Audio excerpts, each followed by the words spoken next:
Dream role. Dumating na ba o Hindi pa po. forthcoming? Gusto ko talaga yung... Ano bang dream role? Mga out of the box, yung mga unexpected roles, yung gano'n. Gusto ko kriminal.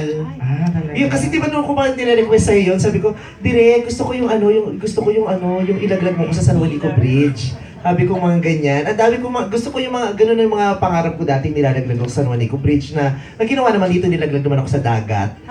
Gusto ko yung mga yung hindi mo isipin gagawin ng bakla. Yung pag pinanood mo, taray, yung bakla yan Yung ganun. Comedy pa rin. O seryoso? Comedy, syempre. Okay. Comedy, pero yung mga stunts, seryoso, yung agaw buhay. Mahilig ako sa ganun mga death-defying. Oo. Kuya Bong? Direk, do you take the challenge na sinasabi ng ibang, sector na magkaalaman na sa MMFF? What is your Ano bang ibigin po nila magkaalaman magkaalaman na na sino sa box office magna-number kung sino one? who will reign supreme? Hindi ako nabiyayaan maging sidekick eh. So, hindi ko talaga rin alam at ayokong mag-assume.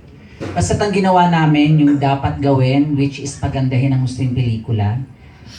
Make sure na yung nakakatawa talaga. Hindi kami nag-ulit o hindi luma yung makikita nilang comedy rito.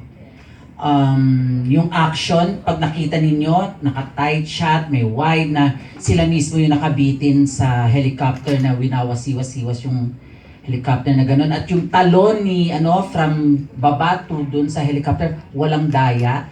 Ayaw naming dayain yung tao kasi hindi naman din daya yung ibibigay nilang bayad sa amin. So, magkakaalaman talaga kung sino mas maganda. Aray! Salamat. Thank you, Kuya